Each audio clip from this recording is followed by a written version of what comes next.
Salut les amis, j'espère que vous allez bien. Alors hier il neigeait, aujourd'hui il fait beau temps.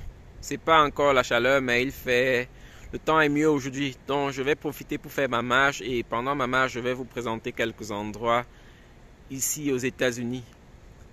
Là je suis dans l'état de Virginie. Virginie c'est pas très loin de l'état de Washington DC. Donc je vais vous présenter quelques endroits ici. Ce qui est bien ici aux États-Unis, c'est l'immobilier. L'immobilier, c'est quelque chose qui marche très bien ici aux États-Unis. Vous voyez les appartements que j'ai en face. Avoir un appartement là-bas qui a 2 chambres environ, il faut dépenser au moins 2 000 $. Donc, c'est très cher et ça fait que ceux qui se lancent dans l'immobilier peuvent avoir beaucoup de retours sur leur investissement. C'est un peu ça. Là, vous voyez un avion qui va atterrir. Le vol qui a craché dans l'eau il y a quelque temps. C'était pas loin d'ici, c'est à environ 30 minutes d'ici. Donc il y a un aéroport, l'aéroport international de Washington DC n'est pas très loin d'ici. C'est pour cela que lorsque vous êtes ici, chaque minute, c'est des avions dans l'air là, quoi. Alors là, je continue ma marche. Comme je vous ai dit, ici on ne marche pas beaucoup. En général, on marche dans de grandes villes, dans les grandes métropoles, parce que avoir une voiture là-bas, c'est beaucoup plus cher. C'est pas le prix de la voiture qui est élevé, mais c'est l'entretien de la voiture parce qu'il faut avoir un parking, il faut avoir beaucoup de choses qui vont avec. C'est pour cela que dans les grandes métropoles, avoir une voiture c'est un peu plus difficile. Les gens préfèrent aller en métro. Les villes comme New York, les gens vont beaucoup en métro parce que c'est difficile. On ne peut pas aller au travail avec sa voiture parce qu'on ne saura même pas où garer. Par contre, dans les endroits un peu beaucoup plus petits comme ici, tout le monde va en voiture. Et lorsque vous faites une marche comme je la fais maintenant, vous allez rarement rencontrer des gens en route. Le peu de personnes que vous allez rencontrer, c'est ceux qui vont promener leurs chiens. Mais sinon, les autres, c'est en général en voiture. Et c'est un peu comme ça que ça fonctionne ici. Et c'est très facile de prendre le poids ici aux États-Unis parce que lorsqu'on est dans la voiture à tout moment, c'est difficile de ne pas prendre de poids, quoi. C'est un peu ça. C'est aussi ma réalité ici aux États-Unis. Ce qui est aussi la cause, ce qui fait que les gens sont toujours dans les voitures, c'est que l'essence ici ne coûte même rien. 1 litre d'essence, c'est moins d'un dollar. Parce que lorsque vous achetez un gallon qui va frôler les 4 litres, vous dépensez parfois moins de 3 euros. Donc pour 3,8 litres d'essence, vous n'allez pas dépenser 3 $. Vous voyez que ça fait que avoir une voiture ici, c'est pas compliqué, du moins.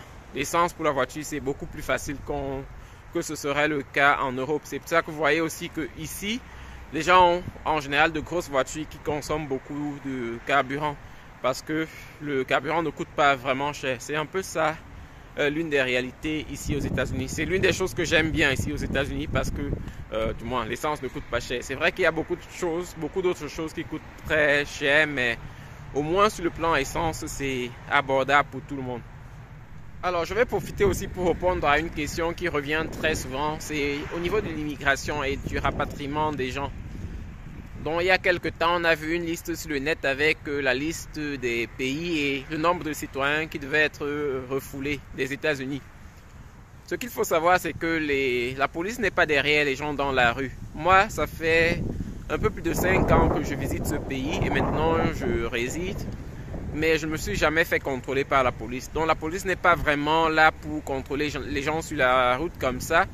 Lorsque vous êtes en voiture, ça peut arriver que vous ayez un contrôle de routine, mais là on va contrôler les papiers de la voiture et rarement on va contrôler même les vôtres. On va juste regarder est-ce que la voiture est en bon état, est-ce que la voiture a le droit de circuler. Donc c'est un peu ça.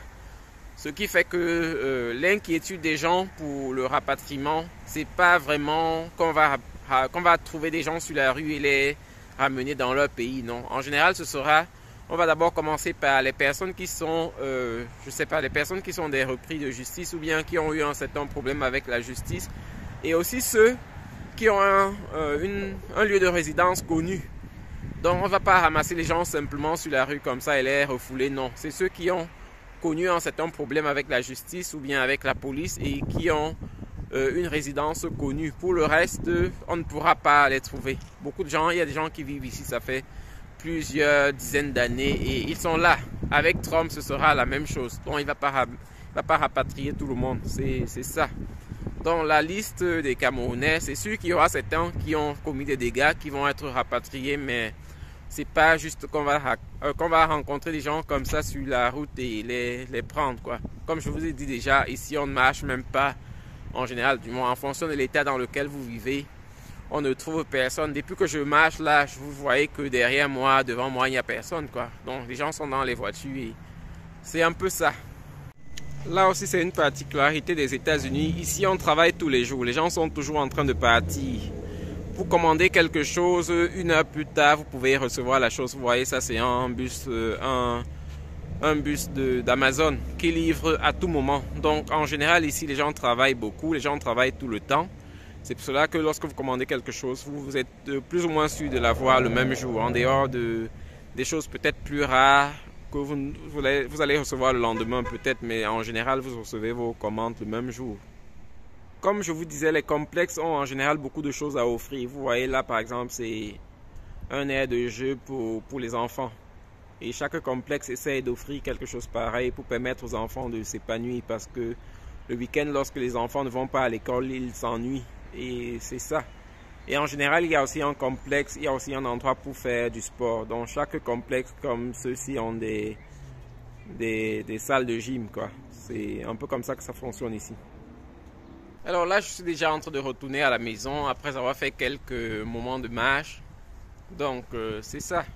Je ferai d'autres vidéos dans lesquelles je vous parlerai davantage des États-Unis.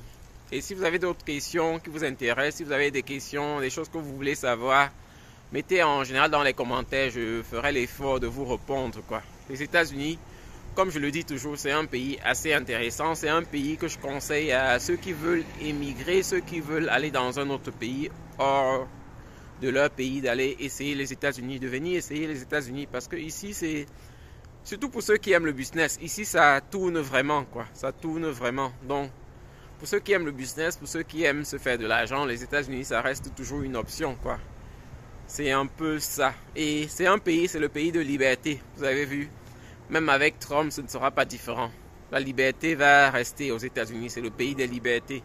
Ailleurs, on est beaucoup plus restreint. Ici, on est libre de faire en général ce qu'on veut, bien sûr dans le respect de la loi, mais on est plus libre de ses mouvements. On ne paye pas beaucoup d'impôts comme on le paye en Europe, par exemple, et c'est ça. Donc, en tout cas, je ferai d'autres vidéos dans lesquelles je vous parlerai davantage de d'autres sujets, de d'autres avantages et aussi des inconvénients de la vie aux États-Unis. Donc, chaque fois que vous avez des questions, mettez-les dans les commentaires. On se revoit dans une nouvelle vidéo.